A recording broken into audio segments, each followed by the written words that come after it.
All right, we're back. Double episode, double match episode. First up, Napoli. We take a trip down south to Naples. Maybe we'll start doing a little more of these. Maybe two matches an episode. But we're coming off of our best performance of the season, a 5-0 win over Genoa. As we take a look at the standings, 4th through 8th, it's tight. Even 9th, Atalanta, not too far off. But it's gonna really come down to these results in this latter half of the second part of the season, just to see who's going to get those last 2 Champions League spots. Right now, we're looking pretty good, but our goal difference isn't the best. You take a look at S.S.C, 2 goals in the last match for his Genoa. He's really been a little bit of a revelation for us up top. He's just really good overall at everything. Doesn't really stand out in anything, but just really good movement. He always seems to be in the right place at the right time, but he'll definitely be a man to watch in this one. Take a look at the Napoli starting 11. A lot of recognizable names: Higuain, Hamzik, Mertens, Kouliaby, Pepe Reina, Christian Maggio. So just one of the better sides in Europe, even though they're in Italy, even though they're underperforming a little bit. But raining, coming down pretty hard. We come out with our what's almost our usual lineup right now, although we have Honda on the left-hand side instead of Suso. Suso's been sitting on 4 cards in a suspension. Maybe I'll just give him a card and get him out the way for maybe one of our less meaningful games. But we're back to pretty much our strongest side, and that unfortunately means Balotelli's on the bench. His work rate just isn't the greatest, but we're off. Like I said before, I mean, this was the ball was just really slowed down in this one just because of the rain.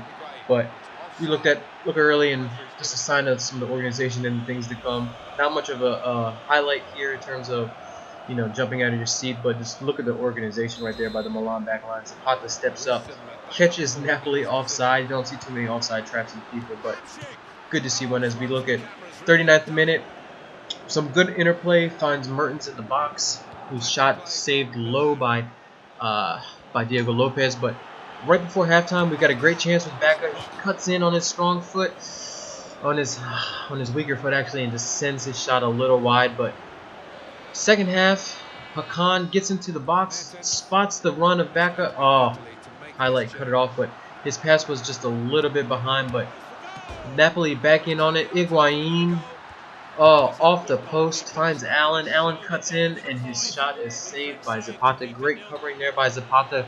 Good work by the Milan goalkeeper, who's got to be in the team starting 11, the team 11 of the season. But another just fine save off of a corner. Kouliaby gets his flicked-on header to it, and that's how the game ends, 0-0. Not too many highlights for us, unfortunately. We couldn't put a lot together. It looked like we had tired legs. Could have been a little bit of the combination of the weather and just coming off of a very big performance we would do for a letdown. But we'll take a look at the shots. We only had 3 on target all match, but no one really stood out. Zapata, Romagnoli had really good matches. Actually, Diego Lopez had a really great match, 9.9 rating, 14 saves. Although if you go back and take a look at it, he only had 5.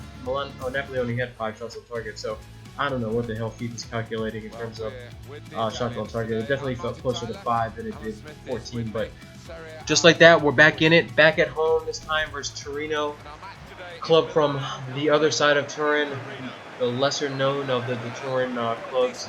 Of course, the big boy in town is Juventus, the reigning Scudetto holders. But take a look, 4th place again, up for grabs. 3rd place as well, Udinese.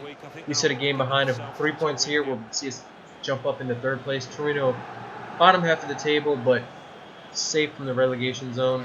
So really important match for us. Montalivo highlighted here. It's kind of been a little bit of a contract dispute. 31 years old. He wants about a €40,000 wage increase. I'm not sure he's worth it, even though he's our captain. He's kind of on the older side. He's lost a lot of he's lost some pace. He'll probably lose some more and start declining, but he's still got pretty good value, so 14 million. So even if we re-sign him and potentially, flip him, maybe we can get some cash for him. But right now, he's in the side. He's wearing the captain's armband as we take a look at it. Churchy, Balotelli up top instead of backup.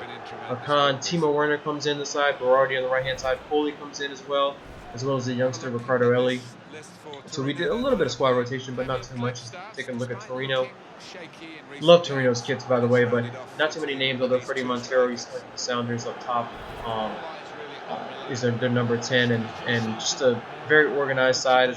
like their kits, like I said before, just classic, just white tops, not much going on with but Kappa, and just the maroon burgundy pants or shorts. But take a look, 8th minute, we're in on it already. Berardi cuts in, finds Balotelli, who finds Timo Werner. Werner switches on to his left foot, and his shot is saved by Fabelli. Great save there by the keeper, especially since he had to dig it out in pretty close distance. But Torino really had the better of the chances. As you see, Maxi turns Zapata, and Zapata just looked slow, just beat for pace right there. And luckily, his shot went wayward, but 22nd minute of it, we make a meal out of a header. Falls right to Montero. Montero's shot, his pass, the layoff right to Diego Lopez. So good job by Diego being in the right position at the right time. But 37th minute, again, caught sleep, and this time Berardi, who, if that is the one weakness right now defensively, when we play him on the right-hand side, he's more of an attacker. Actually, he's almost like a second striker. And as you take a look at Max, he was just making crazy runs all match, and they were whipping balls in to him. He's pretty much the danger man for them. As we take another look at the great save, great reflexes by Diego Lopez. But what I was saying with Berardi is just, sometimes he falls asleep a little bit. He works hard, gets back, but he's not great in the tackle. But 76th minute, Poli on a yellow finds Timo Werner, just a great cut and even a better finish by Timo. The finish that's definitely looked like a seasoned and composed striker up top. Not from a 19-year-old kid who's just recently come to Milan, but just look, knows he's gonna take a hit, gets it on the instep, takes the hit anyways, and just calmly puts it in the back of the net. The acrobatics. But 1-0 Milan. 87th minute, looking to put them away. Got Churchy. Spots the run of Abate. We did play fourth. Did we play fourth back? No, Abate came in late as some defensive cover, but Abate's pass kind of wayward, but Churchy makes a lot out of it and just finds the back of the net again. Great shot by Alessandro Churchy, falling, leaning to his right on his weaker foot. Take another look. The pass just sends him off of his path, but he does a great job of readjusting his body position. And if you take a look, Balotelli definitely interfered with this one. He's coming from an offside position, ducks his head down, blocks right here. Here's the best shot.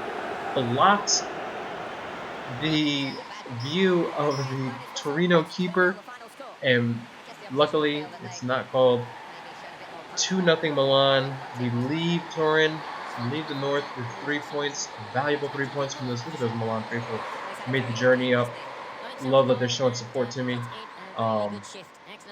S.S.C, man of the match, 3 shots, 1 goal, just danger all the way around. And hopefully this will propel us second half of the season to kind of string together some more consistent performances. Timo Werner actually got man of the match, but Churchy was my man of the match. He was just everywhere. He was just creating a lot of dangerous runs. He was getting shots off. So hopefully we'll continue this good streak. I think up next we have maybe Juventus in the first leg of the semifinals of the Tim Cup. So as always, thanks guys.